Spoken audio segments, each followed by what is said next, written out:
Nigeria, the giants of Africa. There's a lot of shit happening in Nigeria right now regarding today's supposed scheduled protests to get rid of some of the puppets.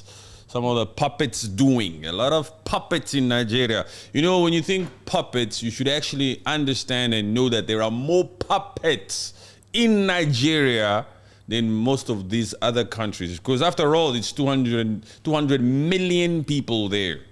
Everybody wants to eat in Nigeria. All the arms want to eat in Nigeria. These particular protests of today will be very epic. They'll be epic. You don't know why I say that? Why? Because there's too many greedy mouths in Nigeria right now. Yes. Yes. Because Tinubu is the godfather, like we call them. So obviously there are a lot of mouths. The godfather is out here. By the way, when I say godfather, I'm talking about Bola Tinubu. I'm talking about your president. If you're Nigerian, welcome.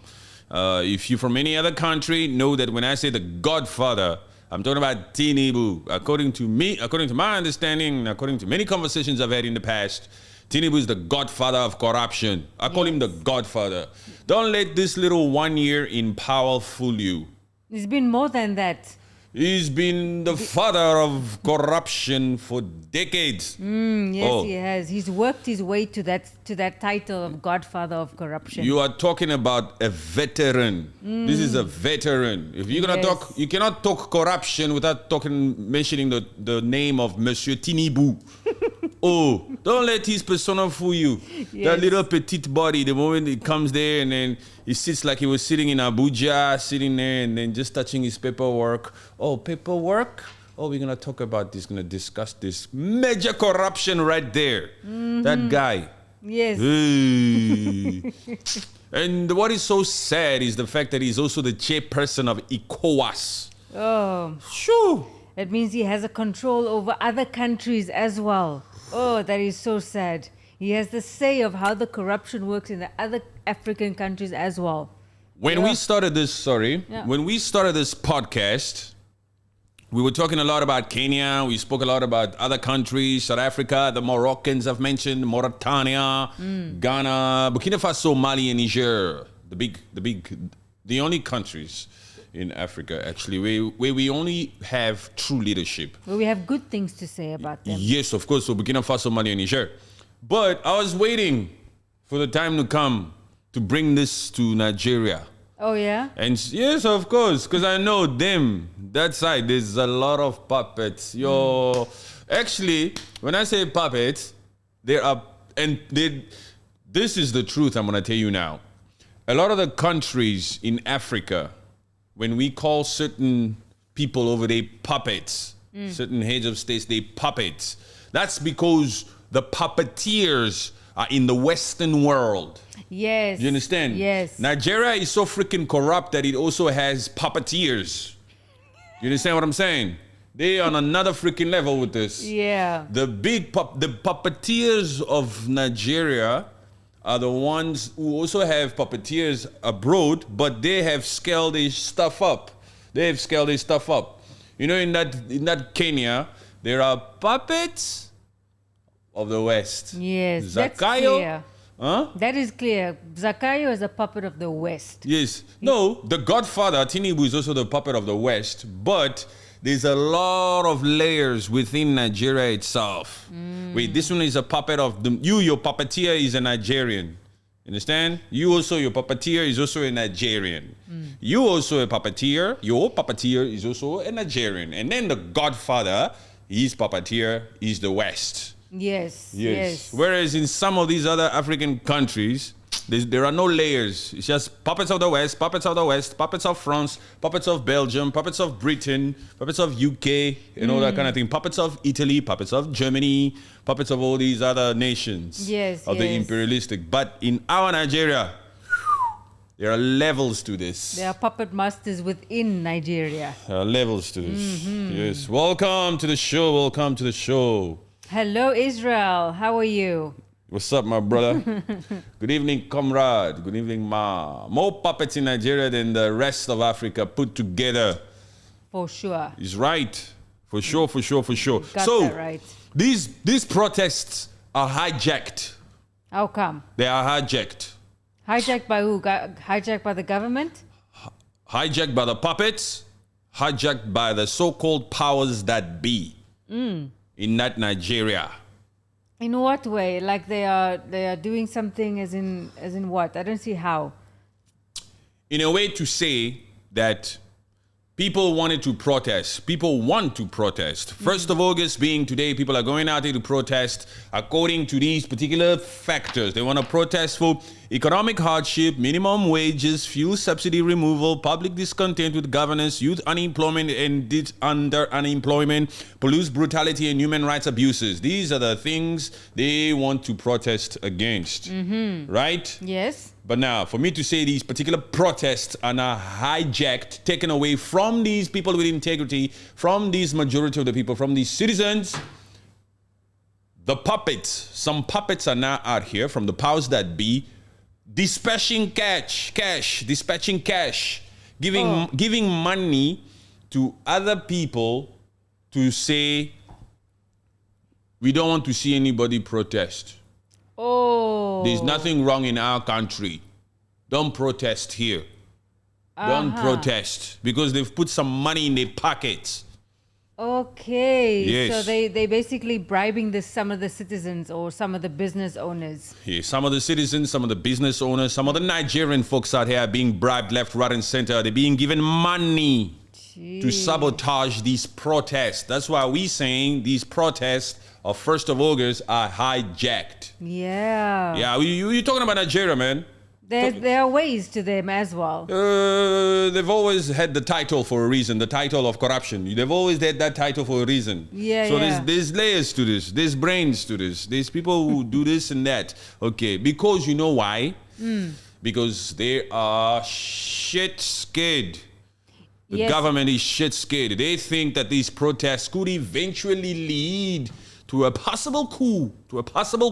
Ooh. A possible coup. It's all the way up there, because a lot of people are unhappy in Nigeria. We're talking even certain police are also unhappy. Even military personnel unhappy. Yeah. Even certain puppets in the government over there also very, very unhappy. It's only the elites of this country that are very happy because their pockets are full. Yes. Yeah. It's only the puppeteers, a select group of people out of these 200 million people that are satisfied. Yes, the rest, including some of the arms, are unhappy.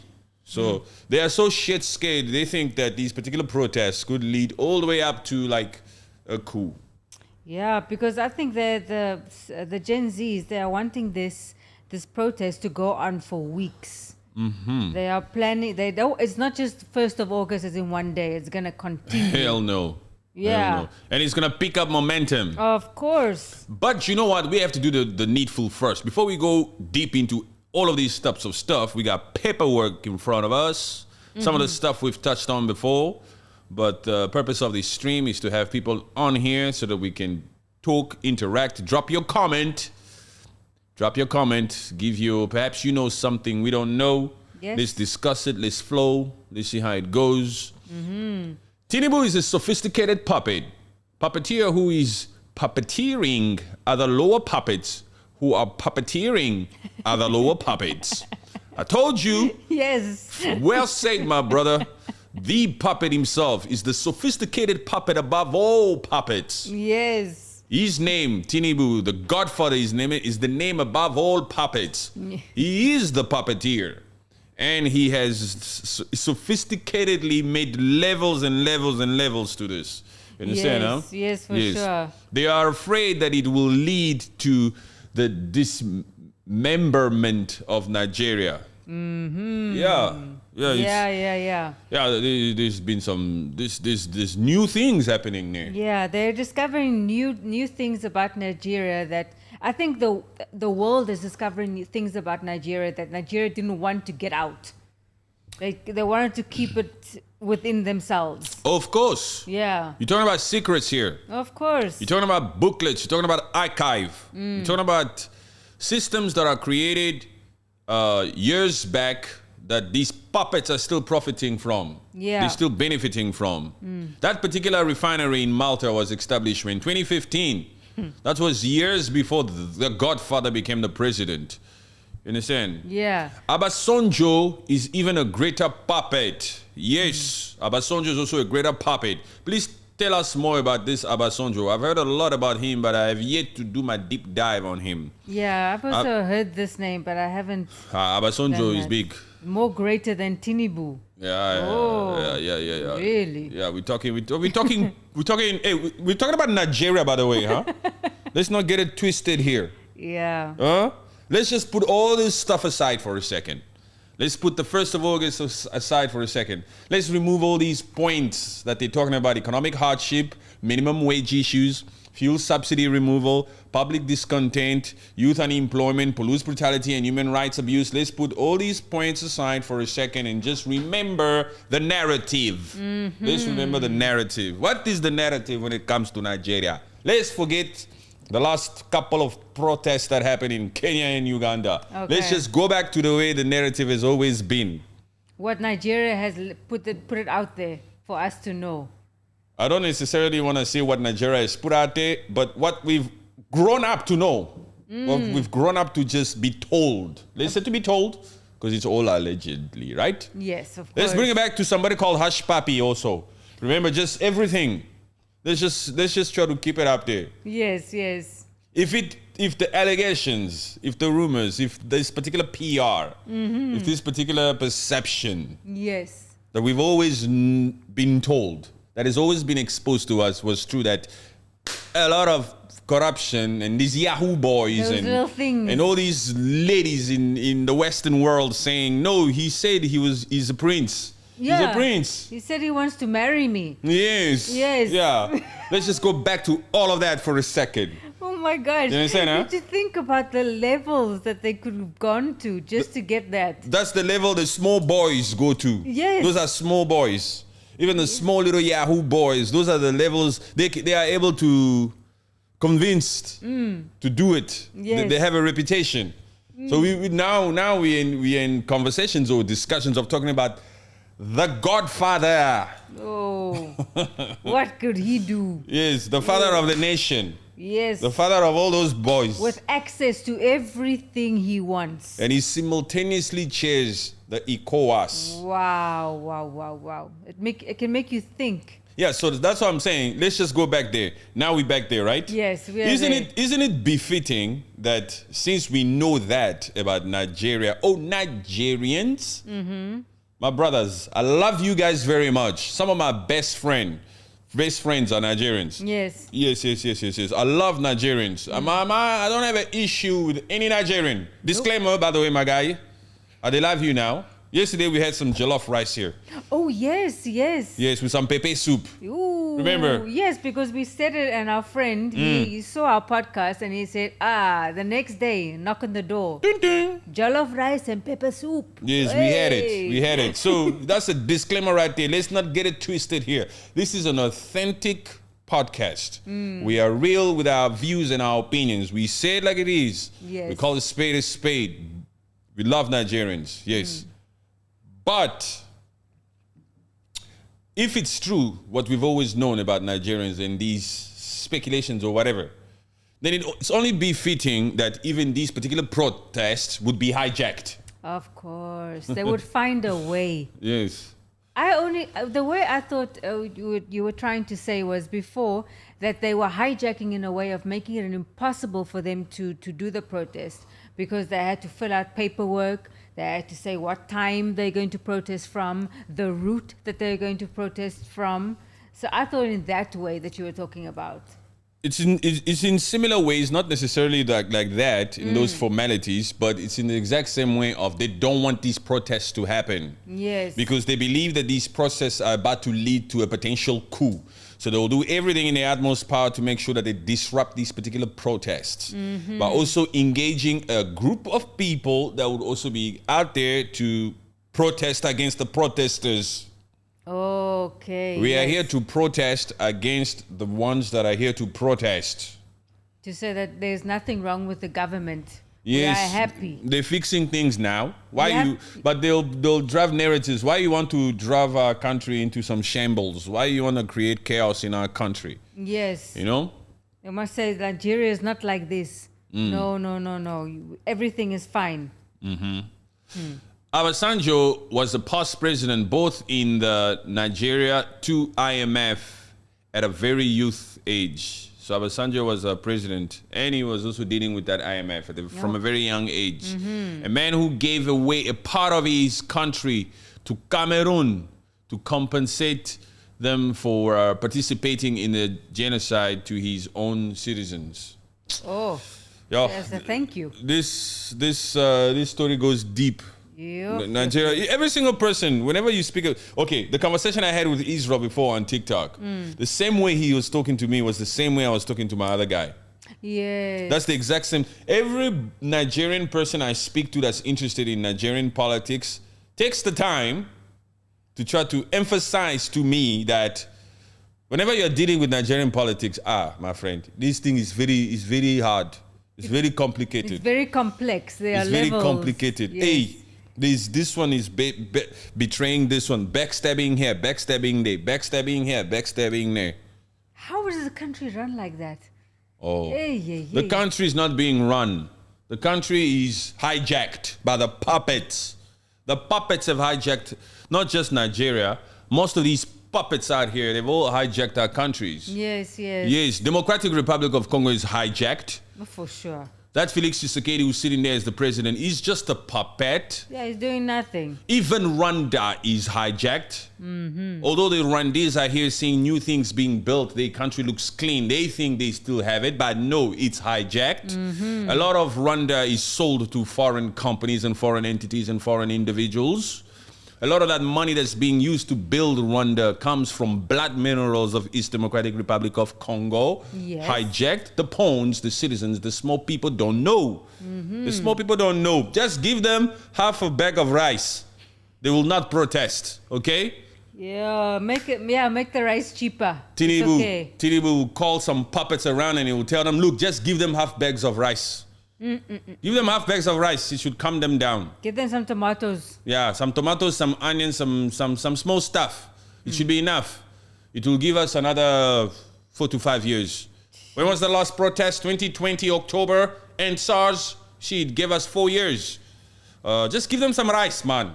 Yeah, give them. At the same time, there's a lot of things happening on social media here where they think we, the government, we, the Tinubu of Malta Refinery, are sabotaging Deng Dangote. Oh, They think we are sabotaging him. Okay, NNPC, you can sell crude oil to Dangote. Let's let the public think as if we're doing some things here. Yes. To calm the spirit down. And at the same time, get some people in, give them money to go and protest against the protesters. Yes, and I also saw that Tinubu accepted to give grants to the low-income families for education. Yes.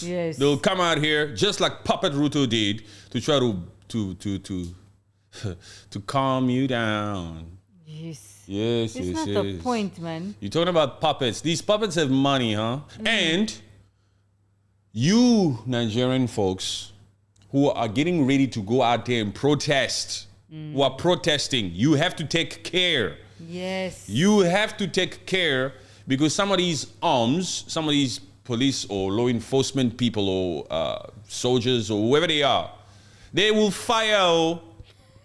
They'll fire. They don't give a crap. They will fire. not blink. They'll fire if they have to. Yeah. Yes. Because at the end of the day, all of these puppets that are in power, their kids are not in Nigeria, especially now. They have fled. They're freaking in London. They're in London. All the kids of all the puppets are not in Nigeria. They are in London. They are walking the streets of Paris. They're all over the place. They probably go to the Olympic Games. While you guys go out there and fight for your country, you have to take care. Because these hooligans, some of these police officers or law enforcement are actually hooligans. They don't think. They'll think with that little money that they gave them and they'll fire. Yeah, because you never know what also they are saying to those police officers. It's like, just anger one or two. Let's see how they will erupt. Because it will make them angry that we are doing something to them. So it will give them the opportunity to fire the live rounds. So just be cool. Especially on day number 1. The law enforcement will want to send a message. Yes. So that everybody gets shit scared and stays home.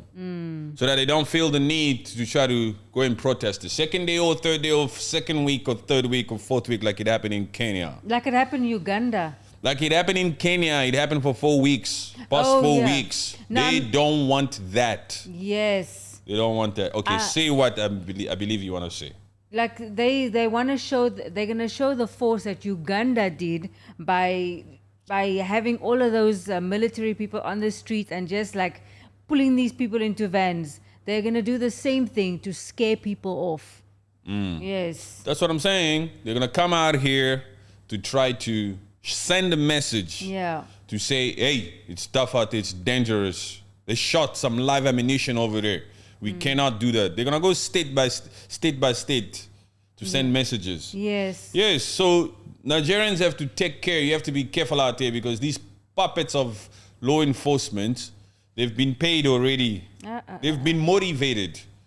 They've been motivated to keep the peace.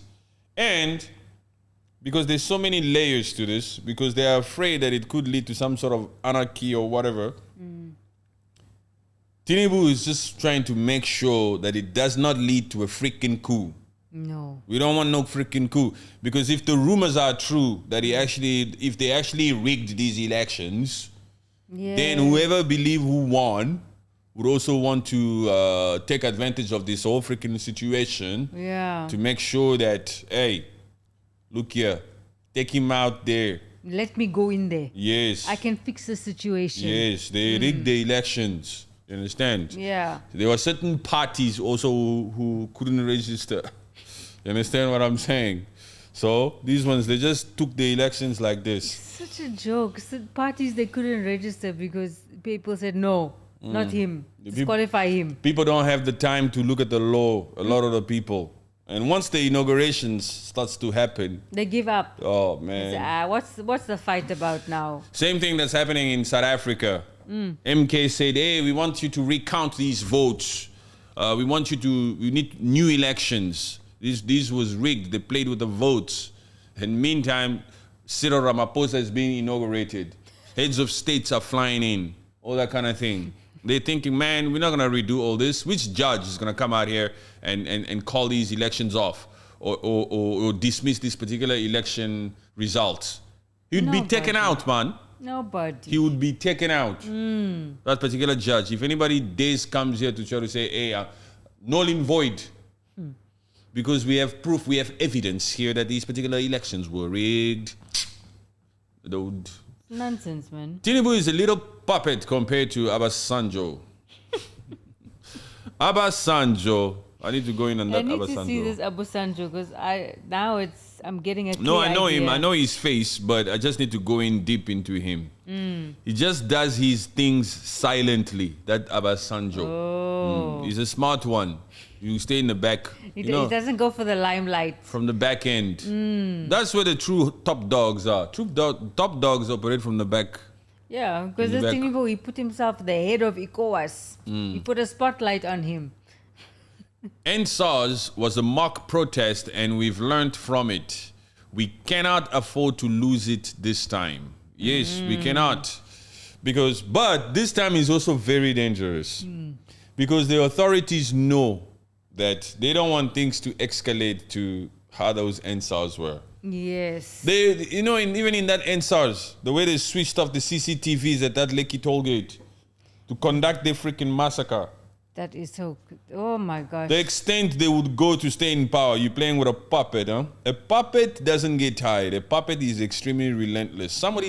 All of these puppets that are out here as heads of state are here to stay in power for life. Yes. None of these puppets are out here looking forward to leaving office. What you talking about? It's like their minimum years is 15 to 20 years in office. It cannot be only for 5 years. That is too little. At least in Nigeria, we see how they change. They sort of change here.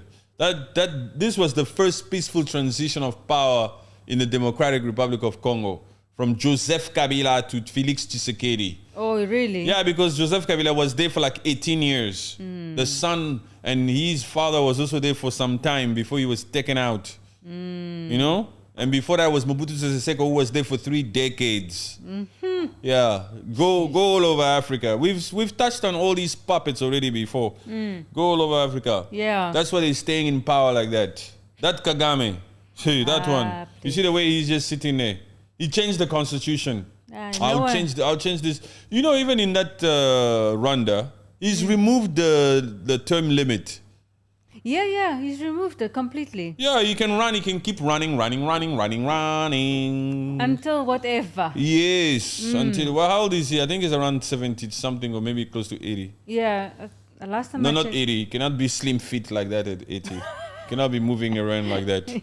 I think he's around that 60, 67. Yeah, Yes. I think so. Felix Tshisekedi is 61. 61, 62.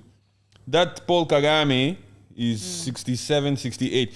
I don't give respects to any of these freaking puppets, by the way, if you're just joining us for now. No I don't matter have the time to age. respect puppets. Yes. What the hell? No, as I was talking now, I was pointing like this. I said, that Paul Kagame. And then I heard something told me someone is thinking behind the camera there. Someone is thinking that, you pointing at him like that. He's the president. I don't respect puppets. These are freaking puppets. Look at the state of Africa. And these puppets are the one in charge. And you want us to respect them. Respect what? Yes. Respect the low shading. Respect the fact that we don't have clean water. Respect the fact that there are 8 million people displaced in East Congo. Respect what? Felix Tshisekedi, we should call you president. What president, man? This is a freaking puppet. He's failing. Like the conversation I was having with you when the cameras were turned off. Yeah. When the cameras were not on yet, because we were chilling here first before we hit go live. I was saying, it looks like all the heads of states in the African continent are the pupils who are failing at school. Yes. You see the ones who are failing left, right, and center.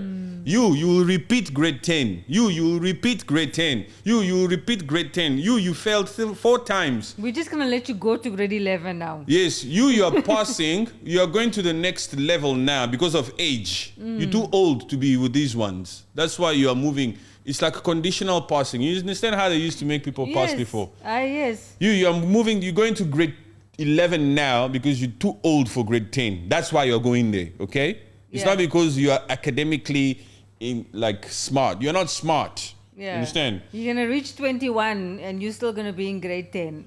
You cannot continue. You see those pupils? Those are the heads of states. Yes. Of African countries. Yeah, African countries. Yes, of African countries. Those ones who used to pass conditionally. Yes. Yeah, because you're too old, you're going to move to grade 10. Because you're too old, you're going to move to grade 11. Not because you did well academically. You understand what I'm saying?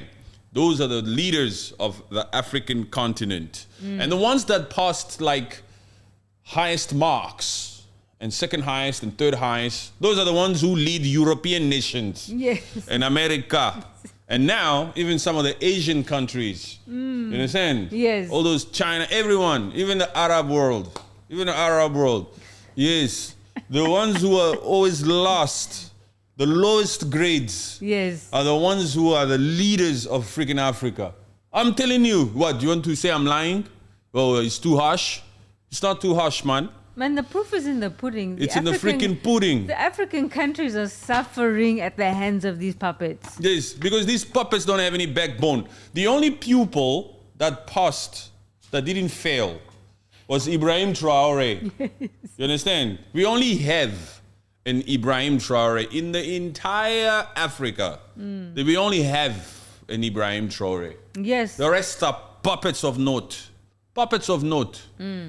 Please fight me on this one. Argue if you want, but it's impossible. You can't force people to respect nothing. No, guys, let us know what you're thinking, please. If you think this is the true thing, You know, what do you No, give they- us an opinion on what we just said? They're just being entertained. Yeah. They love the authenticity. Yeah. They So know that it's real. Of course it's real. I mean, you can clearly see that there's nothing they are fulfilling in the African countries right now. Some simple people, simple Africans, simple Africans come out at times and say stuff like, don't say that about Africa. Don't say this about my president. Don't assume, don't insult, don't do this. Show respect. Those ones are the most dangerous ones. Those are the ones that watch a genocide happen and they do nothing about it. Yeah, those are the ones where you go, if it's not affecting me, I'm just gonna carry on with my daily life. Yes. Yeah, those are the dangerous ones also. Those are the type Yeah. that can see a crime happening around the corner and then they just look away. They will just shut their blinds and They'll lock look the away. door. They'll even call their kids, come, let's go. Stop looking there. Let's go.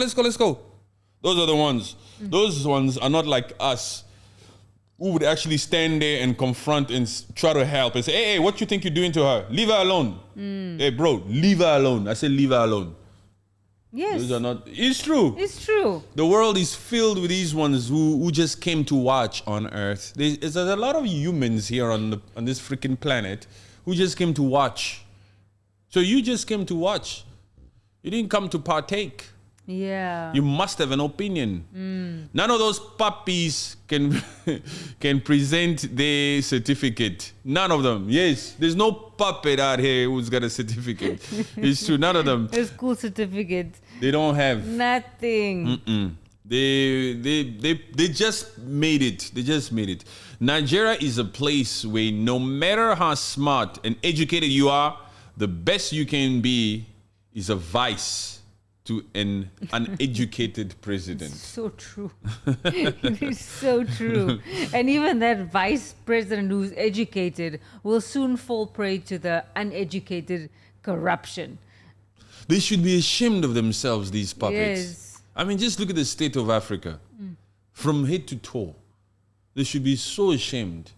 They should be ashamed of the fact that they don't have the balls to stand up to the West. The West is out here. The freaking IMF.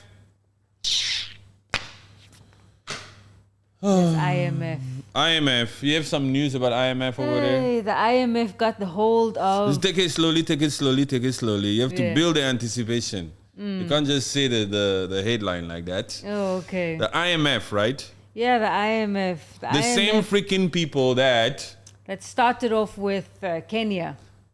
No, they didn't start with Kenya, but that were recently in the news because of Kenya. Yes, they were. Yes, exactly. So now they've again pushed into the headlines with another African country. Yes, exactly. And this particular African country is supposedly the one that never got colonized. Yeah.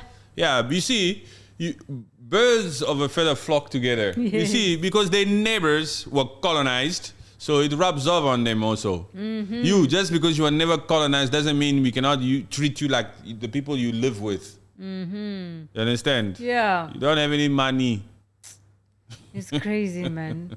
It's like it's such a disappointing thing to then see these things, these headlines in the news saying another one from the African continent has taken money from the IMF. So why are you going into that trap? Resist. Try to make it work for yourself first. The reason why these puppets take money from the IMF is because these puppets know that this particular money I'm taking now, I'll use it for my own freaking benefit. You understand? I'll use it for the benefit of this particular administration only. I will not take this money and invest it in systems or sectors that will bring profit or a great way of life for the freaking next 20 years. Yes. No, let somebody else come and deal with the next freaking 20 years. I'm only going to deal with the next 5 years so I can get reelected again. And at the same time, I'm going to do my utmost best to send my kids to school outside of this freaking continent. So they can have a better education, not the ones that I'm offering my citizens. Yeah, every single puppet that makes it in office in Africa knows that it's his turn to eat. Yes, he believes so. He believes that, hey, That's why they clap hands the way they clap hands for themselves. That's why they fight for freaking titles the way they fight for titles. Don't you remember how the GNU in South Africa, the Government of National Unity, the way they were busy fighting about titles and ministerial positions before even discussing any freaking policy that could perhaps help the people of South Africa. Yeah, those because all of talks. these puppets are self-seeking. Yeah, the only thing they were worried about at that time was, I need a title. Even now, they're still worried about themselves only. These puppets are out here trying to prove to one another how I do it better than you do. I'll show you guys how I did it better than the previous one. They're not doing it from a clean place of, this is for the people of South Africa. What people of South Africa? What people of Africa? These Africans are used to this poor way of living. What the hell are you talking about? That's Museveni, the president of Uganda, 38 years in power. And we still have some Ugandans out here who are complaining, whose lives is becoming worse and worse and worse and worse. The north of Uganda. You understand? Yes. So 38 years, you Museveni, you spent in your country should have been like the top of the top because you've had time To implement the good things for your citizens. Yes. What can you possibly stand there and talk about? What do you want to talk about, man? You failed miserably. You've had 38 years. And you've done nothing. Yes. 38. Paul Biya of Cameroon. 42 years in power. Cameroonians are still freaking fighting here. Yeah. They're still complaining. A freaking dictatorship. Look, I'm just... hey, just stop saying, please show some respect. Show respect to who? Why are you forcing yourself to respect nothing? Yeah, because there has to be, in any opinion, there has to be some loud thing that a puppet has done for their country that is truly admirable. And right now, it is only Ibrahim. Yes. Yes. Like I said before, what Ibrahim Traoré has done for Burkina Faso is more than what some of these puppets have done in 40 years of being leaders of certain African countries. Those selfish, greedy people have done nothing. They've got nothing on what Ibrahim Traoré has done in this short period of time. Yes. Doesn't that sound like a poem? Of course, We should man. take that and we should frame it up here. Yes. Yes. No puppet has ever done what Ibrahim Traoré has done. You know why? Because Ibrahim Traoré is doing it with no freaking help from the freaking outside. He told them, get out. With no instruction from outside. At the same time, they understand now what it means to be independent. These puppets are first to want to tell their kids, you want to be independent, you must do this, you must be responsible, you must do this. You must be practicing what you preach as a puppet, as a leader of a country. You should be doing the same thing. Hello, Zanele. Hello, Zanele. How are you? Zanele is from where again? I forgot. US. US somewhere. New York. New York, but is it Africa? No. But she lives there? No, she's New York. Oh, it's in another Mexico? No. I remember having a conversation with her. Museveni, you have cheap food. Why do you want to protest? Yes. The audacity. Hey, the audacity of that audacity. one. To go on live TV and say that. And, you know, you mustn't forget the giggle that he had in between when he was saying that. He first went like this. We give you cheap food. Why you want to disturb us? You're playing with fire. Yo, the confidence, huh? That one will forever The be confidence. that one. He even pointed. Yeah. It's like, yo. No, that finger was up there the whole time. It didn't go down. It was like this. There's some people in this world who don't even have food. We are working to create wealth. Why you want to disturb us? You are happy? You are eating cheap food? They're eating cheap food. What kind of food do you eat, Museveni? Yo. Do you think Museveni also eats cheap food? Show us what you are eating if you can put that on camera, please. You know what? There's another message here. As much as it's always a great story to come from humble beginnings and rise all the way up to the top, It also has its disadvantages. In the case of Museveni, who was a cattle herder, Yeah. how can a cattle herder build a country to the satisfaction or to reach certain levels where it can compete internationally with other countries? Because this particular leader was a cattle herder. He's not 5-star. No. He doesn't have traits of 5-star in him. No. No, it's you can clearly see it because it's got to do with the hat. That's and a also, jab. And also because you look at the streets of Kampala. Why is it so dusty? You see what I said now here? If we post this on TikTok, hey, they'll come for me, huh? But I'm already putting a jab so that when we clip it and I clip it like this, pew, truth hurts. It's the truth hurts. How can a cattle herder build 5-star? No. No way. He doesn't have the traits of 5-star. That's why he's going to say, he's going to find it abnormal. So we give you cheap food and you're complaining. You have the basics. You don't have to pay that much for it. You have candles.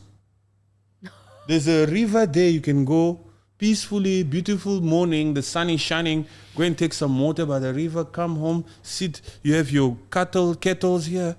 Yes. Why are you complaining? Why you want to go and protest? You are fine. You have your farm. Nobody's disturbing you. There's some other parts in this world. They always want to use that stupid thing to convince people that these people, you want too much, huh? You want too much. Do you think this Museveni will one day give his people free Wi-Fi? Let's build them all. Let's build them all, and let's make it run like the UAE. Let's give them free Wi-Fi like Dubai Mall. Let's aspire. Even these particular little schools that he's building. You know, he's got schools also in like Rwanda, in like Burundi, like he's got schools like in all these other places, and you can read them. Museveni school, and then somebody actually said that they sent it to me. They said, look at these schools in Uganda and elsewhere, and I think Kenya, I don't know where, but in elsewhere. But then they say, look at this school in Uganda. The one in Uganda looks like a freaking village. Yes, man. Yes. You want to read something? Somebody like that. It's true, right? Yeah. There's no way Museveni has the traits of a 5-star. He's a cattle herder. No, he doesn't. Yes. We are here to speak facts. It is what it is. Understand what I'm saying? We know the truth. That's the truth. Yes, he used to be a cattle, and now he's the leader of the country, and he's out here convincing people. Actually, he's probably not even lying when he's telling them, what's wrong with you? We give you cheap food. Because he's being completely honest. Yes. It's from the heart. It's who he is. He says, what's wrong with you? You really have to take it to a different perspective to understand him. Oh yeah, of course, man. He believes it. He's not out here to get his people. He really truly believes he's delivering. Yeah. This is his standard. Yes, we give you cheap food. Just relax. That's what I want to know. What kind of food does he eat? Yes. You understand? Yes. He's going to tell you the same. I eat the same food as my people. Really, Museveni. 38 years in power is too long. Yes, it's too long. It's too long. James, how are you, James? The puppets are always deworming their stomachs. So greedy that they don't even want to share with the worms. They're always ready with an appetite. Always. Yes. Like these puppets, especially the puppets of Nigeria, just like we were saying, they ran out of Nigeria because of these protests. They say to themselves, in case there's major chaos in Nigeria, we don't want to be caught here. We're going to leave Nigeria until we see a safe return. Yes. Yeah, for now, nah. Especially our kids. You guys go. And they still go business class. They still go business class. They go to London. Yes. They flee. Oberman says, the hat, dusty streets, cattle. Clearly, this is an African cowboy. He says, the hat, dusty streets, cattle. Yeah. Clearly, this is an African cowboy. Exactly. True, man. Yes. The IMF bribes these puppets to take loans from them. Yes. So anyway, that country is Ethiopia, right? Ethiopia. Yes. Read on them. They took where is it? So they went to the IMF, and the IMF approved a stupid amount of $10 billion. To this small, to Addis Ababa. Yes. Addis Ababa, what are you going to do with $10 billion? Oh my God. When can you repay your $10 billion? Addis Ababa, be real. Why are you taking $10 billion? For what? They're buying Addis Ababa. They're buying that Ethiopia. And they know if Ethiopia doesn't play well, we'll just take this Ethiopian airline. They will take it, man. Because that Ethiopian airline is the provider to that Ethiopia. Yeah, Ethiopia and the coffee. Yes, we'll take the coffee farmers. They will start buying those coffee farms. Say, this is your money source. And it's 10.5 billion over 4 years. And with immediate effect, they will give 1 billion so that they can fix what they need to fix immediately. So IMF is going to send them 1 billion already. 1 billion already, yes. Take 1 billion. And already, the puppet will get a new suit. Yeah, of course, man. No, you know who's in charge there? Who? Is a lady in charge. But it's like they have the same system as UK. The president is just there ceremonial. It's just there for whatever. And the prime minister is the day-to-day decision maker. So it's the prime minister who took the money from the IMF. And he's a man. Ethiopia. Yes. Ethiopia has been undergoing significant economic reforms under Prime Minister Abiy Ahmed, aimed at liberalizing the economy, attracting foreign investment and fostering growth. These reforms include privatizing state-owned enterprises. What? Are you sure? Privatizing state-owned enterprises. Yes, man. Oh my goodness. The same thing that Kagame does. Yeah. Selling things of the country. And then immediately making it private. Yes, privatizing state-owned enterprises, improving the business climate, and addressing macroeconomic imbalances. Nice. In mid-2024, Ethiopia announced a new wave of reforms focusing on the financial sector, energy, and telecommunications. These reforms are part of the government's broader strategy to modernize the economy and integrate it into global market. So therefore, we're going to go to IMF, ask them to give us $10 billion freaking dollars, and we'll give them certain guarantees of our assets. Yes.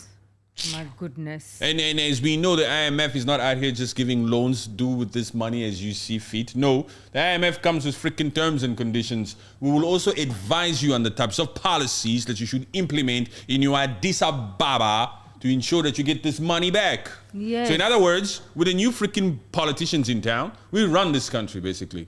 Yeah. We give you the money and we say it'll be best if you put this money here, there, and this is how you must do it. Yeah. So what you want to say? It's crazy. What freaking prime minister are you talking about? He's a puppet now. Yes. He's a water boy. Isn't the AU headquarters in Ethiopia? Yeah. They are there. Yeah, they are there. What AU?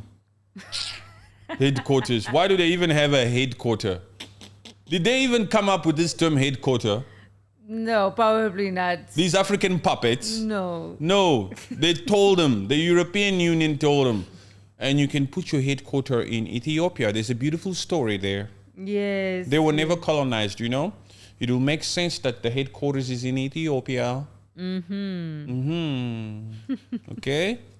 And we will be giving you 60% of your money. We, the European Union, will be giving you, the African Union, some of your money. So in other words, we'll tell you what to do too. Yeah. Yeah. But this Abiy Ahmed, the prime minister, he hasn't really had the best response from the public. They've had mixed emotions on him since he came into power. Because before, when he came into power, they were excited to have him. Maybe because what did he do? He said, when Abiy Ahmed first came to power in 2018, there was a widespread enthusiasm and support for his reform agenda. His release of political prisoners, an invitation to exiled opposition groups to return, and promises of economic liberalization garnered significant praise. So he was trying to do things for the people when he came in. And also he negotiated the peace with Eritrea. Yeah. Yes, the peace agreement, and that move was seen as a step towards regional stability and economic cooperation. So he started off okay, but then somehow he turned into a puppet. Yes. What did Israel say? Okay, somebody said something first about discussing about Ethiopia. Can you read from there? I can't see that one. Disgusting about Ethiopia. I wonder if the president used the dam as collateral. Take what we need. Yes. Take everything. Take our survival assets. Yes. The water. Take this as collateral collateral whatever. Just give us the money, please. Yes. We need the money. You know, people do anything for money. Ooh.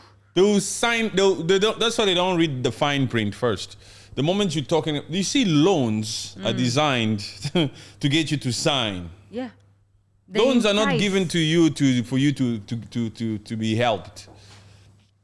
There's no way that person, when they give you a loan, whether you're a country or an individual or an entrepreneur or a company, they're giving you a loan. It means you have given them business. Yes. Yes. You have guaranteed certain things for them. You have guaranteed. More. Yes. Way more. Because they give you interest. You pay back with interest. And who's to say that even when you invest this particular money in whatever sectors that you want to invest it into, Ethiopia, what are the guarantees that it will work? You're not the first country out here to have taken money from IMF and then regretted it. Yes. Not the first. This is what the IMF does. You're dealing with a big fish over here. They make it sound rosy in the beginning. Yes, please. If you need it, please come, sign the papers. And they'll put you nice coffee, tea, nice cakes and biscuits. And they'll sign the papers. I wouldn't be surprised if the IMF give you all this money and then in the back end engage in certain activities that will sabotage these particular sectors in which way you aim to invest this money in, so that you are incapable of ever repaying them. And then in so doing, in failing to repay them, they reserve the right to come in there and take your assets. Yes. Your freaking country. The IMF doesn't work alone. They have big boys, huh? I've always wondered, those freaking 100 militant groups or rebels in the Democratic Republic of Congo, where do they get their money from? Who sponsors them? Who assists them? And how are they able to survive? You understand? Yeah. It's like, if I give you money, I know that you intend to do this with that money. Yeah. And I've given you policies to implement. But then I know exactly how to mess you up. All I have to do is just find some desperate Africans who's willing to play ball, still within your country, since we probably have an embassy there, and just say, look, sabotage that, sabotage this, sabotage that, because we don't want them to be able to repay us. We actually bought these assets. They think it's a freaking loan. Sabotage this, sabotage that. Because you kind of wonder, how come these people just never are able to repay these freaking loans? Yes, man. That's because maybe the IMF has certain insiders yes, that it works within these African countries to sabotage whatever policies that have been put in place in whatever freaking sector. Yes. Yes, we are buying you. You just don't know. We are taking. Take this little money for yourself, man. You think this money? You think we know that? Because the IMF should actually be out here to say, enough with Africa. We've given them too much. and they are not able to repay. They must fend for themselves now. Yeah, really. why is the IMF out here just approving all these freaking loans? But that is true. Why aren't they getting sick of Africa? Yes. Because Africa is the one going there 100% of the time. Why do you keep approving these freaking loans? Yes, man. And the thing is, where are you getting this money from? IMF and World Bank. Yo. Laborers in Congo control mines for their European and American bosses. Rebels. Yes, those rebels. They do. Those rebels. Yes, that's and you know, Congo situation pisses me off the most because we have a puppet for a president. This freaking puppet, the fact that this freaking M23 was able to capture all that freaking land there in East Democratic Republic of Congo, and this freaking puppet still has not initiated any freaking form of military attack towards them on a freaking new scale, man, to get back our land. And he just given up. For freaking years on, we should accept that this M23 must just seize this portion of Congo. Yes. It's pathetic. Like he hasn't shown the actual balls to fight for his country, to fight for the land. But how can somebody who doesn't have balls show balls? I'm sorry, I just got stumped for a second. Yes. Only people with balls can show balls. Yeah, that's true. Yes. Yes. Those that don't have balls don't have a choice. And usually those that don't retaliate, those that don't do anything, don't have balls. Yes. But no, he retaliated. He sent his, apparently for the next, and starting on the 4th of August of 2024, Who? there's a new ceasefire deal between Rwanda and DRC. Starting when? Starting the 4th of August, midnight, 4th of August 2024. Yes. So Angola, they negotiated this one. The key points for the ceasefire agreement is immediate cessation of hostilities. So both DRC and Rwanda agreed to an immediate halt to all military operations and aggressive actions. But wait, this particular peace deal was done between the DRC, Congo, and Rwanda? Yes, and Angola was the mediator. Angola was and Angola still is the mediator as designated, as chosen by the African Union. Yes, but it wasn't the actual presidents that were sitting there. It Sitting was where? Sitting at the table and negotiating. Yes, it was, of course not. It was not Tshisekedi and it was not Kagame the puppet. No, of course not. Sorry, not just Kagame the puppet. The puppets were not there. No, they were not. Just the lower ranking puppets were seated at this particular peace table. Yes. Yes. But does this say that Rwanda has had something to do with this freaking conflict? No, of course not. They will never say that. No, but then why are they part of the freaking peace deal? Because we have the Rwandese here saying that Rwanda is not there. We have Paul Kagame here denying to say, no, I'm not backing up M23. So why is Rwanda a part of this freaking peace deal? Does it mention Rwanda there? Yes, of course it mentions Not M23. Rwanda. It mentions DRC and Rwanda agreed. So Yes. Rwanda is out here agreeing to a peace deal where it Yes. denied before taking part in this freaking conflict. Yo, that is so true. We haven't said it like this before. Yes, but this whole time, you Rwandese, this whole time, I keep telling you that your Paul Kagame is in East Democratic Republic of Congo and is assisting M23 to continue to destabilize Kivu and Goma. You Rwandese keep coming at me and telling me, no, he's an excellent president. Show us the evidence. If I was wrong, if I'm freaking wrong, if you are wrong, if the papers we are reading here is wrong, then why is the peace deal negotiated between DRC, Congo, and Rwanda? Yes. Why? Yes. Rwandese, you must speak now. All of you at the same time. Yes, that's so true. You understand, huh? That is very, very They are true, hypocrites. yes. Because it's everywhere that there's a conflict between DRC and Rwanda. I mean, you have a document there that says that there's a peace deal that has been initiated and it begins on August 4th. Yes. Right? Between the DRC Congo and Rwanda. Yes. So Rwandese, why have you been blowing smoke this whole time? That I've been coming out here telling you that we need a freaking ceasefire that Angola is mediating here. Yes. So that means these Rwandese don't know anything. It's in the news. It just says Rwanda, Rwanda, Rwanda. So that means this Paul Kagame knows what he's been doing in East Democratic Republic of Congo, backing this M23. But Rwandese don't know this because, like I said before, their belly is full. Their belly is very, very full. Yes, they think they have a new mall. Although even that mall is owned by foreign entities, they think they have new roads and recreational facilities and all these things. They don't know that the president is also out here selling 80% of their land. Yes, because even listen to the statement of Paul Kagame about this. Paul Kagame said something about a conflict that he's not involved in. Yeah, he did. He said, Paul Kagame reiterated that Rwanda's desire for peaceful coexistence with the DRC and emphasized the importance of a mutual cooperation in achieving regional security. But why is someone who has nothing to do with this talking? Yeah.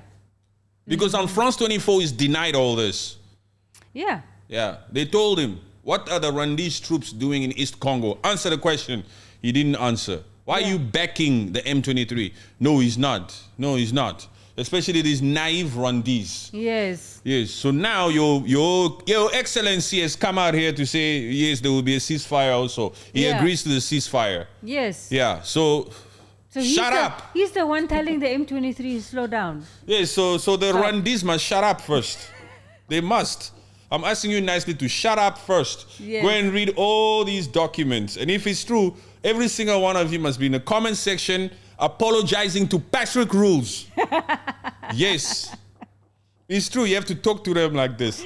Yes. I'll post this for them on TikTok because it's on TikTok where we have a large number of Rwandese who follow us there. I even tell some of them, why you keep commenting on all of these posts, but you don't even follow. Yes. So that means you freaking research this. Yes, you type handle. In Patrick Rules all the time. Let me go and check what he posted today. Let me go and check what they posted today. You understand? Addicted to the core. Some of them, I'm telling them, get off this page. They will still come. Some of them even tell me, no, I'm not going anywhere. I want to stay right here because I need to know what you keep talking about my country and my excellency. I'm going to stay right here. I just told him, hey, get off my page. But I know they will not go because they know that over here we keep it real. Yes. Authenticity. There's nothing to lie. You know, you can always recognize the truth when you hear it, even if it's for the freaking first time. Yep. Even if you hate it, you're gonna know. But he's telling the truth. Yes. So, okay. Loranco. In Angola. Yes. Okay, it's Loranco, right? Yes. He's been able to do this, should we call it a temporary ceasefire? They say it's indefinite. There's no closing date for this new ceasefire. I believe it's a starting point because if we're going to eventually have both puppets sitting at one table in Rwanda, with Loranco Angola sitting there as the mediator to try to really, really find a way forward where this particular freaking war ceases permanently. Yep. I believe people cannot be fighting while we are talking. You understand what I'm saying? That's why this temporary ceasefire or this ceasefire is indefinite. Yes. It's indefinite for now because we want to truly, really engage in talks. Yes. To find ways to coexist, like Kagame said, to coexist, because there's so many things to still deal with that will help that will help brings this to a peaceful cohabitating type of situation between the two countries, because one of the main things they also need to do is find ways of economic relations. Of course, that is the biggest thing. Yes, they need to create some form of economic relations between the two countries, which will help to solidify this supposed truce between the two countries. Yes. So as these talks will now go to the next phase, it's about damn time that we have some form of ceasefire Yes, yes. So that means Paul Kagame will stop backing the M23 for now. He'll tell them to sit down and to relax. Yeah, because he knows them. Yes, exactly. He's been working with them. Yes, and They are not allegations or accusations. It's the fact. It's a fact now. Come on. Why are you sitting with Angola then? There's no need for you to be there. Why is African Union saying Angola will mediate between Rwanda and DRC Congo? Why didn't they say they'll mediate between DRC Congo and M23? Yeah. Why isn't M23 leader there? Yeah. Why is M23 not mentioned here? But M23 leader is there. It's Rwanda. Yes. So they're saying that the peacekeeping mission of the ceasefire will deploy within 2 weeks of the agreement. So this one, the peacekeeping, so this one that's also allowing for humanitarian aid to go through because they haven't been able to do so. Yes, you remember that lady that I had here? Her face. Yes, she works with the United Nations. That lady, she deals with humanitarian crisis, to deal with the humanitarian crisis. So, but they're saying this peaceful is for humanitarian crisis purposes. Yes. We are hoping that it will also lead to further talks between the two puppets. Exactly. Yes. So they are saying also the Joint Monitoring Committee that will establish regular reports of the ceasefire's status, which will be made available to the public to ensure transparency. And both DRC and Rwanda agreed to establish hotlines for civilians to report violations of the ceasefire, ensuring prompt responses to any incidents. This Rwanda and this DRC Congo, Yes. if they have an epiphany one day and just decide to live together, Yo. it will be such a beautiful thing, It huh? will be so sweet. Yes. They will both be able to prosper. But are the Rwandese capable of even seeing that day, to have that vision? Are some of the Congolese also able to change, to accept, to see a day that where these two countries can live together? Hello, Catherine. Oh, hey, Catherine, how you doing? She's good. What's in the happen? What's going on? How you doing? Zanele said, hi, Rules Voices. Living in NYC 38 years from Trinidad in the Caribbean. Yes, I thought there was something there. I know I said Mexico, but it's, in the Caribbean. Just visited Johannesburg, Namibia, and the Falls in Zimbabwe in April. I am an African. Love the homeland. Nice. You went to Victoria Falls. Very nice. She visited Johannesburg, Namibia, and Zimbabwe. Why you Nice even go one. to Cape Town? Cape Town. Yes. Cape Town is boring, man. Please. Cape Town is what? It's like California there. Please. Catherine. She says from a different account as well. Hello, fam. This is Catherine Davis using my new YouTube channel. How you both doing? It says Original African Diasporians. Where is that? It's like with the black one with the yellow outline of Africa. Using my new YouTube channel. How you both doing? Oh, cool. That's cool. We'll follow you on that one. Thank you very much. Welcome. Yes, Israel. We'll look at the link too. I believe that besides the agreements and everything both leaders are doing, the government of Congo needs exceptional revive the social fabric in Eastern DRC. Besides that, this is the wars will never end because the social fabric in East DRC is super fragile. Yes, for sure. Yeah, that's for sure, Baby Shark. Yeah. But we hope that the ceasefire will help for something, especially for those people that are displaced and facing it daily. For those people, every day is like they praise God every day. Yeah. When there isn't a freaking bomb landing somewhere on those displacement camp. Or they don't hear any sort of gunshots. Yes, for them it's like, today was peaceful. And they were able to get some food. Yeah. But that just needs to stop because that is just heartbreaking. Yeah. Anyway, let's go to there's this one particular interesting Okay, it's from here to, let me find it. I think it's, yes, this guy here. Which one? No, from here. Let me read from here. I don't know where this page links up, but I think it's there. Yeah. Ghana. These Ghanaians, if you're from Ghana, hello. There's another big puppet over there, huh? Nana, what's his name? Nana Akufo-Addo. Yes. He's the president of Ghana.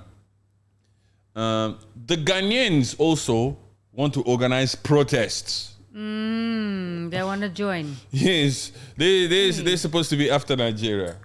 Hey, this is Africa. Yo, Kenya, what did you start? Ghana is in the building here also. Some Ghanaians. Ghana has been complaining for a long time. And they puppet Nana has not been listening. He knows, but he thinks he's a smart puppet. He doesn't know that that particular protest, if it was to take place, it would be the mother of all, because the Ghanaians have been pissed for a long time. For years, these Ghanaians, as much as we talk about many other countries, the Ghanaians are always in the comment section, says, please speak about our puppet. We have the biggest puppet of them all. Yes. Yes. So Ghana came out here and did some crazy thing already. Let me just read here. Because these people already went out there to try to file for these protests. To organize them. Oh, really? Yes, in Ghana. Jeez. And then Ghana already ruled on this. And said what? We banning all protesting. Oh, my Lord. Ghana doesn't want any protests to take place in that Ghana. Says, no, we're going to ban it. They should have just said, okay. A freaking high court came out here and said, we're banning protests. You're not allowed to protest.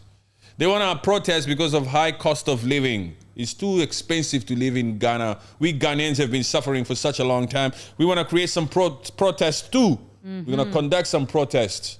The high court came out and said, no, we're banning it. Don't you dare try it. You, the people, don't have the power. We say no. What kind of democracy is this? These puppets are out here shit scared.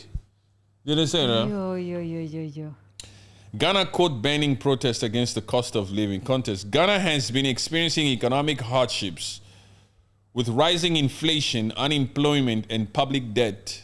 These conditions have led to widespread public discontent and calls for protest against the government's handling of the economy. You're sick and tired of this Nana? There's Nana. It's too expensive to live here. Yo. Why does he have a name like that, like you said once? Nana. Ghana, why did you elect an individual with a name called Nana to be your president? It doesn't seem like something that someone you should be saying yes to all the time. Nana. Yes, Mr. Nana, President Nana. No. Nana sounds like Nana sounds like, milk. a caretaker. No, milk for babies. Nana. Yeah, Nana. Yeah, it's like milk for babies. But he also says, did you ask Nana? Go ask Nana. For your granny. Yes. Yeah. Yes. Court ruling. In late July 2024, a Ghanaian court issued a controversial ruling banning planned protests against the cost of living. The court cited public safety concerns and potential disruptions to public order as reasons for the ban. This decision has sparked significant debate about the balance between public safety and the right of protest. The ruling has been met with mixed reactions. Human rights organizations and opposition parties have criticized the ban, arguing that it infringes on citizens' rights to free speech and assembly. Yes, of course, man. But Puppet Nana doesn't care about that. Why must he care about high public discontent, whether it infringes on the Ghanaians' rights to protest or not? Look, I suspect these ones also want to do a coup. No, ban. You people are not going to disrupt my streets. Museveni style, ban it first. They don't have the right to go. So if they do go, they would be engaging in an illegal action or an illegal act. You would then have the right to grab and throw in the truck. Grab him and throw him in the truck. Charge him according to that law. You have to already see this thing coming. Yes. We say no protest in Ghana. Any Ghanaian who's seen out there will be charged according to this particular law. Yeah. So let the word out. It's been banned. Jeez, and How can you ban the protest? In a democratic country, supposed democratic country, no way. That's them. The government, however, has defended the court's decision, emphasizing the need to maintain public order and safety. No, man. So when do the people speak in that Ghana? How are the people supposed to let you know that you're doing nonsense in the office? No, the people of Ghana, the Ghanaians should just shut up and continue to live in that way of life that's unbearable. The puppet can be out here to do things as he sees fit. And new Ghanaians don't have the right to speak on it. What you want to talk about? It's too expensive. No, man. Guys. You have to let your people speak, man. Because you can't just cut them off like that. Yeah, Nana Akufo-Addo. That is insane. Catherine Davis, guess what? Okay. Tell us, Catherine. What's up? Tell us. We all ears. Yeah, some exciting news. I've been here. Oh, okay. So anyway, these particular freaking protests today, being the 1st of August. Yes. We had to give them a little bit of what's going on around Africa, but the main issue here is Nigerians should be safe as they go out there to protest today. Actually, there's another crazy news. It's somewhere here. What? Where did I put that one? Crazy news. It's not necessarily very crazy, but it's interesting. Yeah. I think it's on here. Maybe here. It has to do with... I met a Nana last year, the first one. She met a Nana last year. Yes. Is this even interesting? Is Jacob Zuma interesting? In light of what's happening with the protest right now, Do they even know who's Jacob Zuma? I'm sure that they do. Do you guys know who's Jacob Zuma? Jacob Zuma from South Africa. If you say from South Africa, then they will know. The former president. Give them a rundown of who's Jacob Zuma. Let me find this. Jacob Zuma is the former president of South Africa. He was basically forced to resign. I don't know what year. I think 2018 or 17. Zuma must fall. Yeah, he was forced to resign in a sort of a protest called Zuma Must Fall, where he was also faced with a lot of corruption allegations.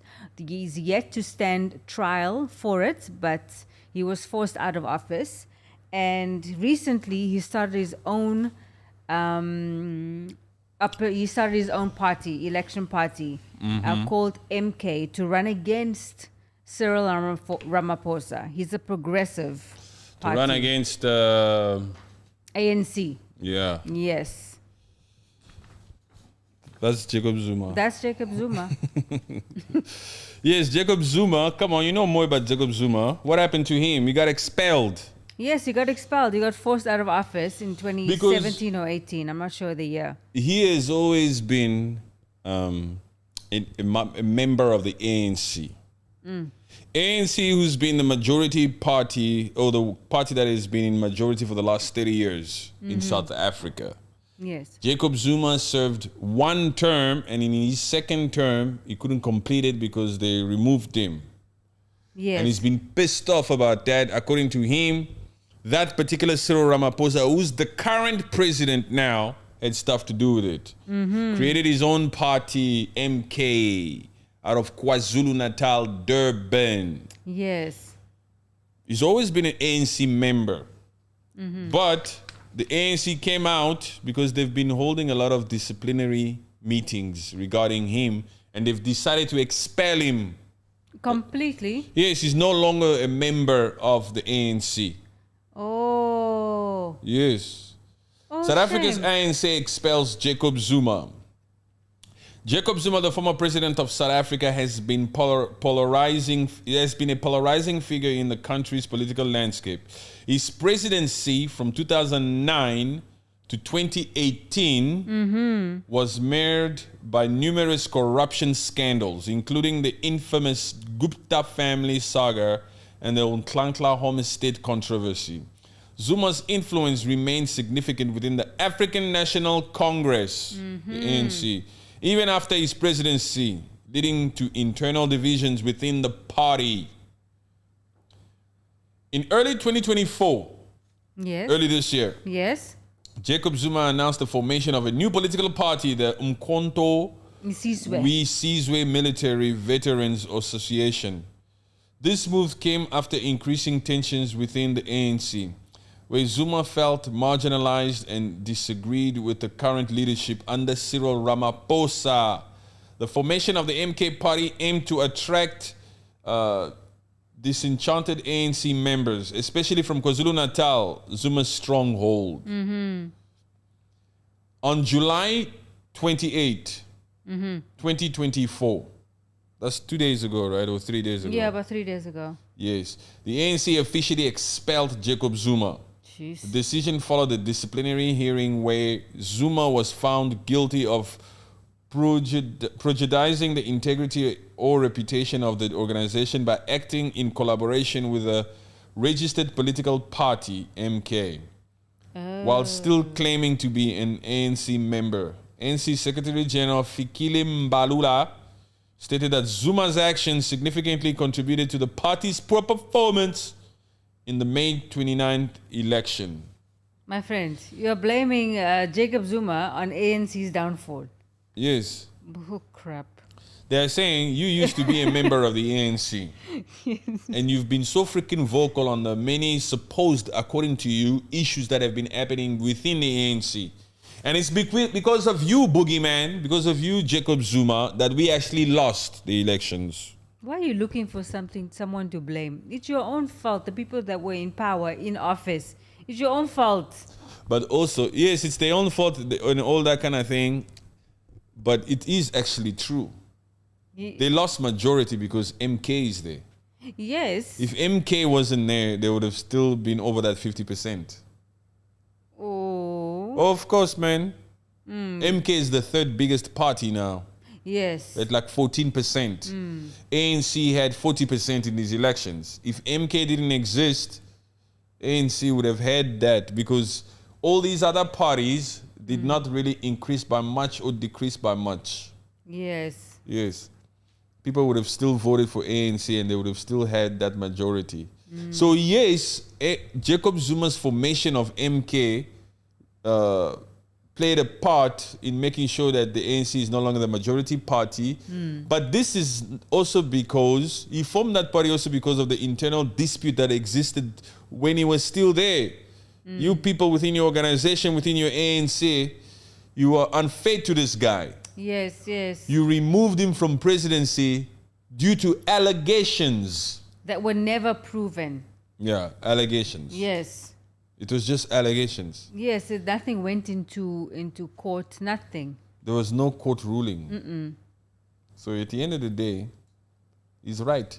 Where the ANC support dropped from 57% to 40%, while the MK party gained 15% of the national vote and 45% in KwaZulu-Natal. Yes.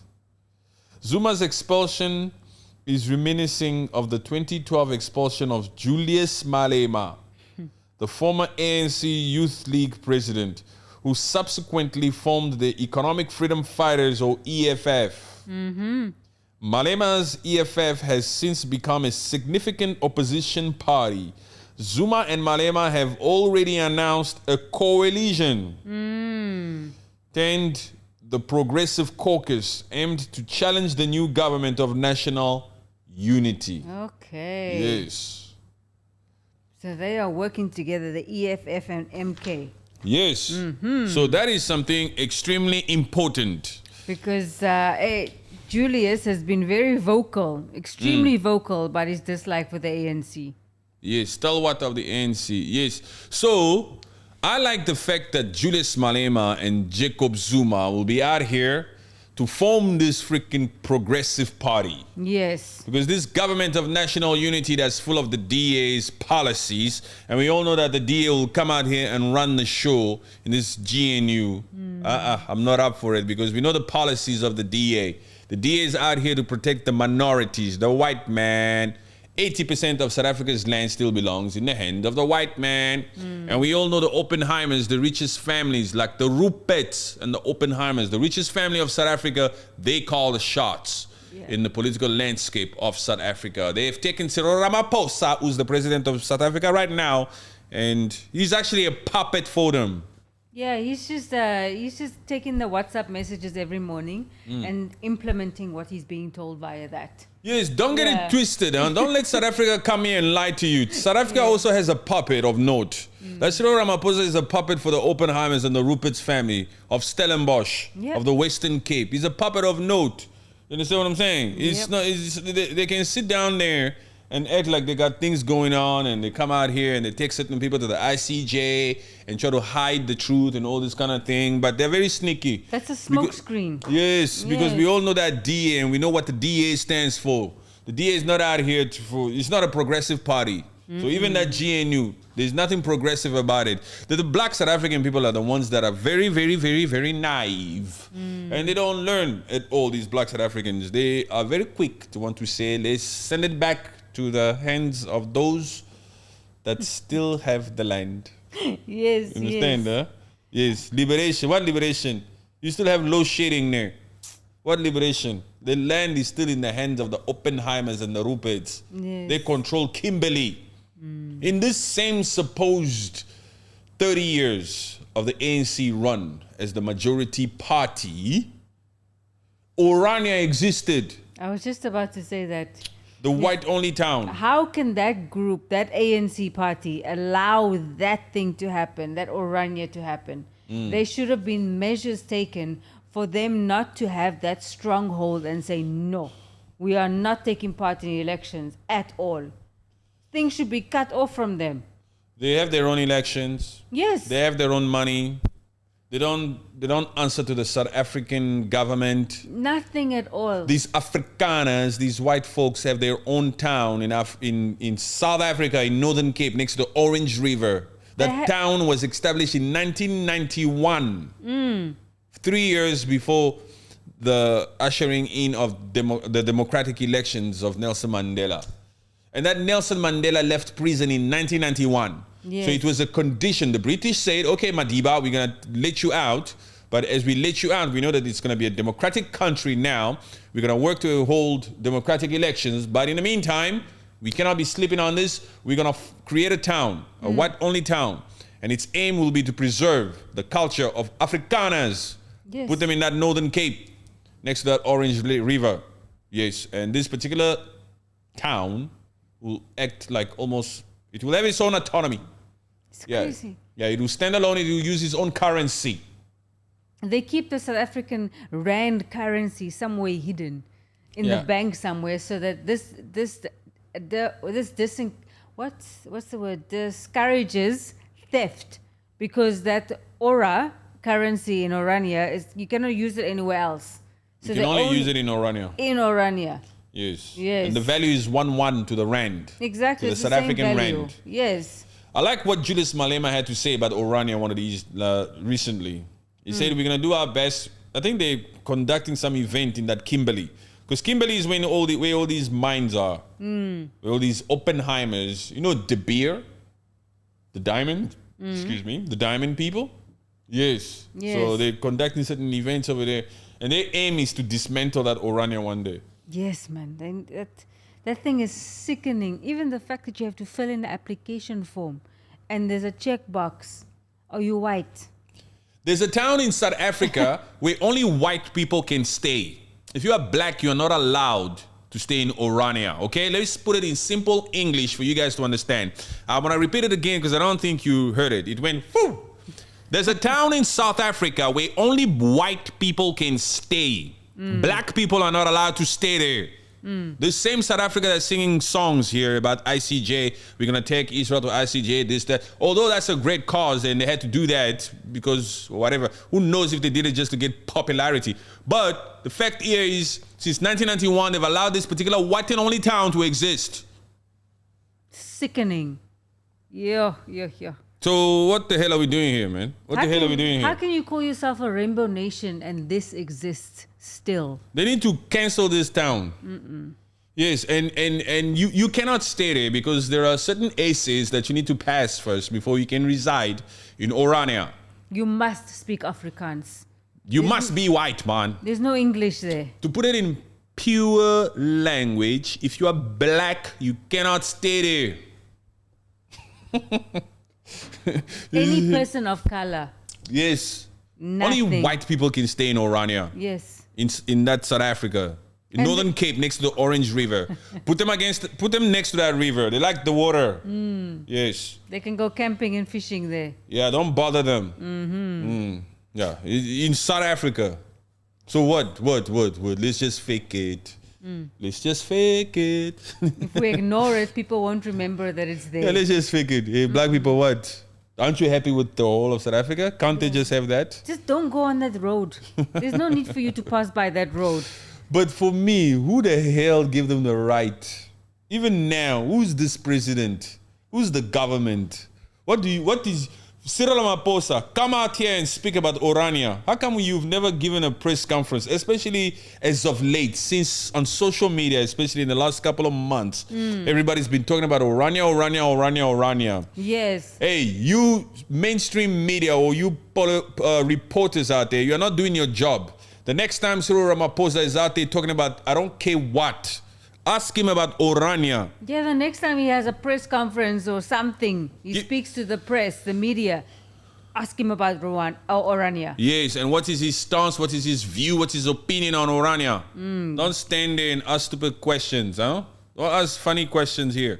Okay, you have to ask questions that we want answers to. Yes, man, because he's not saying anything about it. And that Cyril Ramaphosa, he likes to act politically correct, huh? He's a liar. He's got traits of a Zakayo. He's a smooth talker, He's a smooth talker, huh? And the way he takes his time. The people of South Africa have spoken. It is time for us to come together and to work for a better future of the people of South Africa. This is a historical moment in our lives to work together and form this particular government of national unity. You'll believe him, huh? He takes the stance and the tone and the demeanor of a president. Yeah. But he's talking crap, man. Talking complete nonsense. Yeah, it's complete nonsense. Hey, what is low shedding? It's embarrassing stuff. Can you read? What is this? From Catherine. Catherine, I sent you all an email. Please check it out when you get a chance. Okay, we'll do. Thank you. This brother? This brother in a wheelchair visited there. They kicked him out of church. Yes. A brother in a wheelchair. The brother, yes. He wasn't even allowed to pray. He was not allowed. He told him, get out. You are black. It's sickening. They Get cannot out. even get an Airbnb overnight. You're not white. Get out.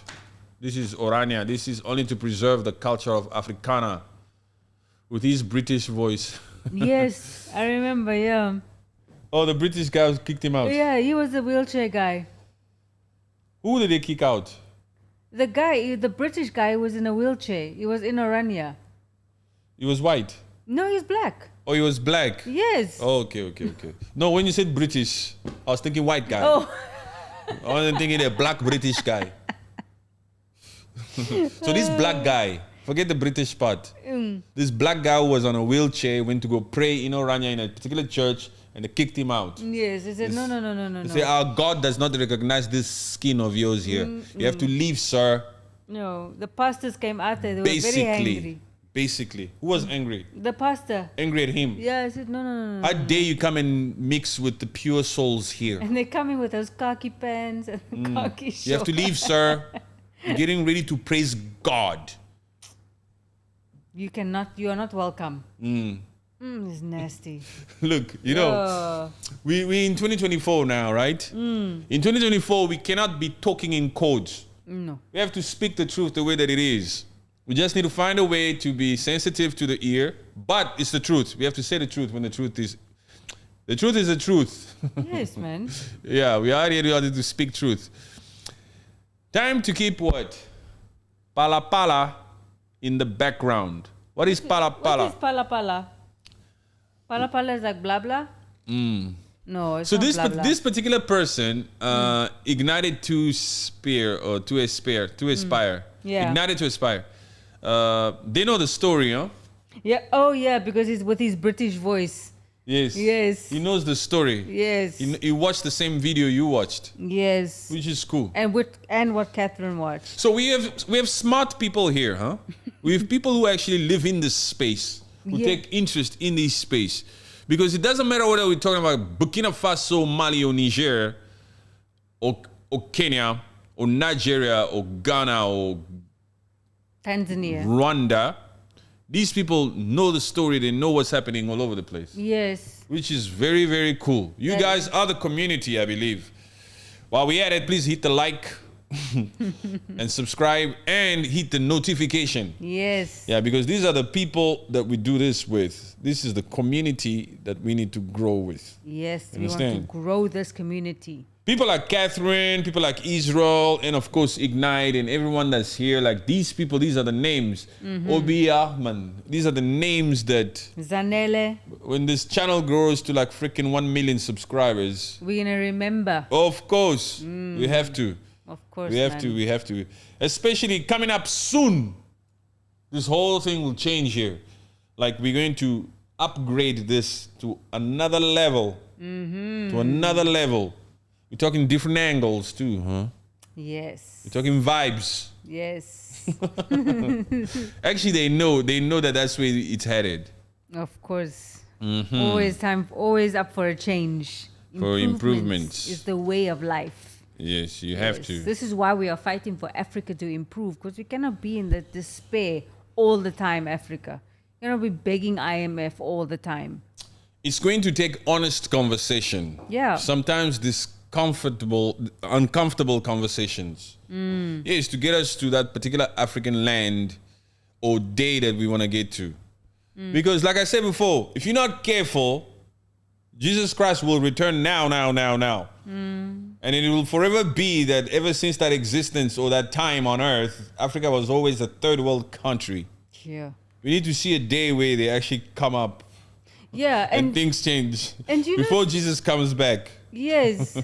Do you know, I don't know if you saw it, but I saw it only today. There's this stupid thing on Tiffany Haddish. What's going on with her? I saw her name somewhere. She visited Zimbabwe. I don't know when. She visited Zimbabwe. And she walked into a supermarket. And she was busy videotaping herself. Like, ooh. You know Tiffany Haddish, how she speaks. Oh, I'm in Zimbabwe. Ooh, they have a nice supermarket. Ooh, they have some fresh vegetables. Like a normal supermarket. She was just so excited that Zimbabwe had a supermarket. Oh, yeah. Yes. She was acting like she was so shocked that they have these places Yes, there. she was saying they have Nivea, they have body lotion. It's all packed so nicely. Oh, my God. The arrogance of this woman. Tiffany Haddish. Ew. You're a comedian. My goodness. Yeah, she's a comedian. You know, but that one, I've never really found her funny. She's a bit vulgar for my taste. All her jokes are very sexual. It's very vulgar. That one has some very funny... She's got some issues. Yeah, she used to be too sexual. That one was so fake. I remember how fake Tiffany Haddish was when Will Smith did his disgracing act. You see that thing that Will Smith did when he slapped Chris Rock? And Tiffany Haddish, after that, they were all with Will Smith. Oh, Will, listening to Will talk or whatever. I was just looking at her face. I'm like, this one's a fake one, this one. She's so fake. You know this guy effed up. Yes. He effed up. He shouldn't have done that. But because he's your friend, you're out here just faking it and supporting him. I support him. She said some shit like that. And now she's out here in Zimbabwe. doing these stupid little acts here, and she doesn't know how it would be taken. She thinks she was being funny. It's not funny. Of course, we have supermarkets here. My goodness. We have more. It's the motherland. Next time you come to the motherland, listen, Africans have always been very, very welcoming, and they are always out here saying, African Americans, you're welcome at any time. Come back. You're welcome at any time. Just like I think there's a news in Burkina Faso where Ibrahim Traoré is saying, all African Americans, you don't need a visa. You can just come. You're cool. You're cool. You can come back. Yes, but listen, you must watch your mouth, huh? Yeah, don't say stupid. You must watch your mouth. Now that we are on this freaking topic, let's talk about this Gilbert, this basketball player. There's a basketball player who played in the NBA. He was a freaking third player anyway. He wasn't that good anyway. Something Gilbert or some shit like that. Yeah. He came out here when the Sudanese team almost whipped the USA basketball team in that exhibition game. Yeah. He came out saying, guys, the USA team almost lost to some Africans. Oh my God. They almost lost to some Africans. These are the people that we even send these people shoes. How could you almost lose to some Africans? That one must shut up, that one. Are you serious? Yes, he said some shit like that. He's been getting the backlash already online. Everybody knows about this. Oh, but so it's him, and it's Gilbert and it's Tiffany Haddish. You must watch your mouth next time you visit the motherland. You must show some respect out here. Yes, man. Don't come out here and try to speak in a way where you think you're being funny. Because all of them had a freaking smirk on their face when they were saying this disgusting thing. The USA basketball team almost lost to some Africans. This one now is talking about how they have Nivea, they have this here, her. Hey. We love you, but watch your mouth. Yes, man. You. You have to clip it for them. It's true. She's on her way out. Yes, she's a washed off, that one. She's not even funny. She's tired, that one. Yeah, Gilbert Arenas is his name. Clown. Yeah, he's a clown, that guy. Worse than a clown, man. He's worse than a clown. Yeah. It was big. He did it, because the Olympic Games have already started now. But Sudan, no joke, man. For me, although they lost by 1 point, I told you. No, you didn't. An exhibition game that took place, I think, in London. The USA was playing an exhibition game versus South Sudan. Okay. South Sudan. Yes, and South Sudan played so well. So well. They were leading most of the game. Wow. So there was a time they were up by like 16 points. Ooh, nice. Against like LeBron James and Steph Curry and all of these other teams and Anthony Davis. Yeah. These nobodies of South Sudan. Now they had some experienced players like Gilbert, some experienced player there that played there also in America. But the fact is they did very well. They were about to whip the US. And LeBron came to save the day with a layup that, and then they won by 1 point. Right? But regardless, it was a great game. For us basketball fans, we appreciate that. I don't put any shades on the US basketball team or even on it was a great game. That's what we tune in for. Yes. But this freaking Gilbert or Arenas came out here to say that shit about how could we almost lose to some Africans? Stupid, man. Why would you say things like that? And I think he's actually saying that friend of mine, that little French girl who's also big on Instagram. She's a little French girl or whatever. But anyway, that was such a reckless, irresponsible thing to say. Yeah. But it's in his veins. It's in his fabric. He thinks that's his mindset when it comes to, he looks at Africa. What? He looks down on Africa. So next, he's not allowed to come anyway here for some exhibition. The NBA does a lot of things where they do basketball without borders. They're trying to start this NBA Africa, with Terry Kita and Dikembe Mutombo and all these main ex-basketball players.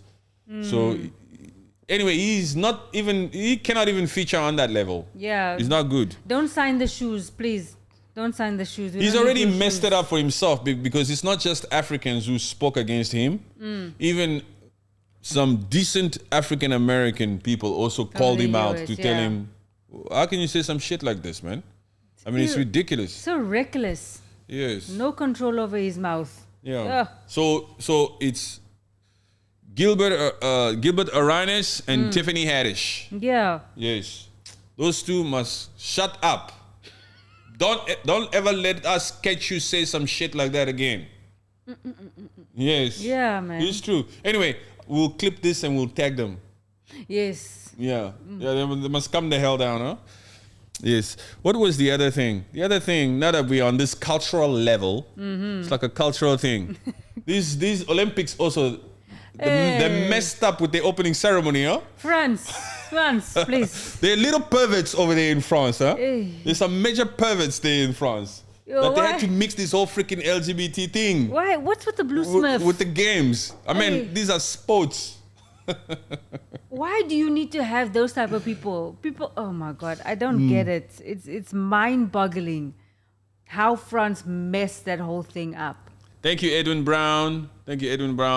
Yes, that Sudan is very good. They can beat the USA team. They can imagine they find themselves in the finals. I don't know if they can. Let's see if they both qualify. I think they're in Group C together. I think they're in the same group. I think so. I haven't really been following the Olympics because I was so pissed off with the freaking opening ceremony. Yeah. I mean, congratulations to LeBron James being the flag bearer. So that's cool. Other than that, what's the big thing? Congratulations to what's that girl? Bell? She's a gymnast. From South Africa? No. Simon. No, because Simon Bell.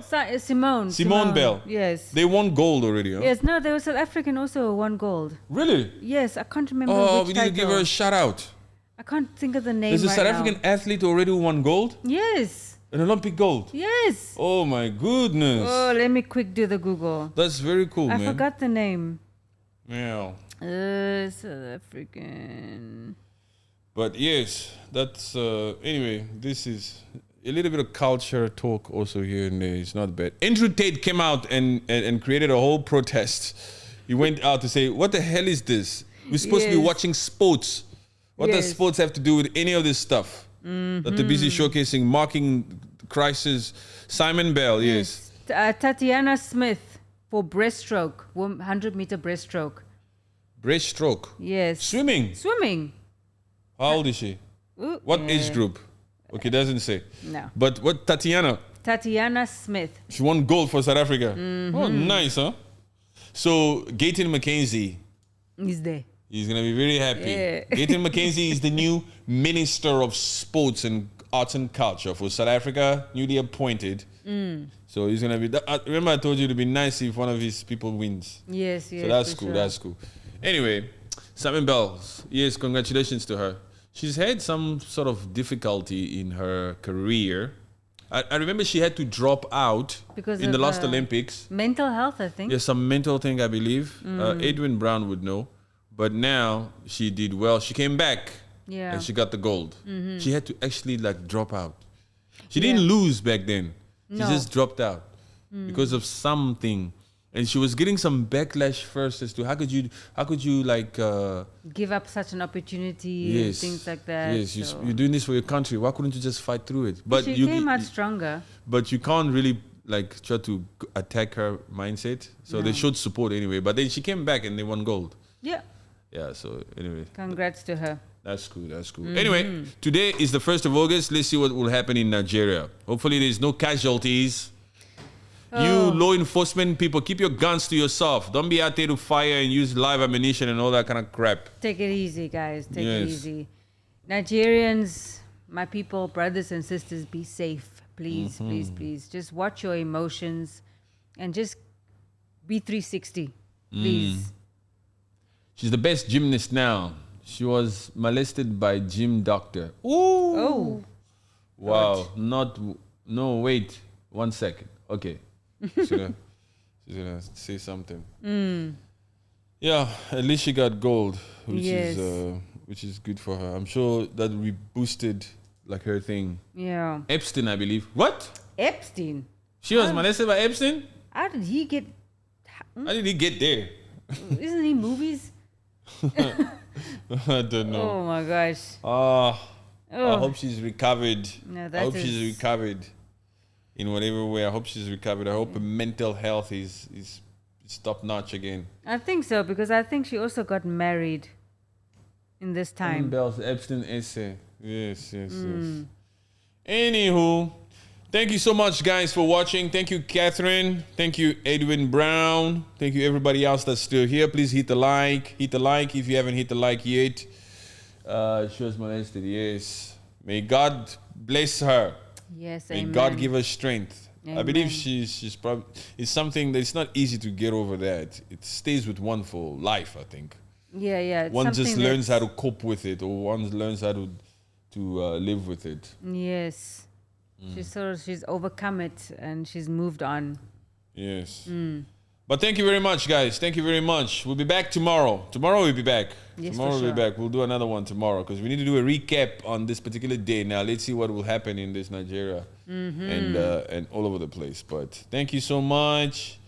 And God bless. God bless. Thank you, Catherine. I'll check out the email. Yes, yes, we'll do that now. Yeah, we'll check out the email. Thank you, guys. Thank you so Appreciate you so much. And God bless. Yes, thank you so much, guys. God bless. Take care.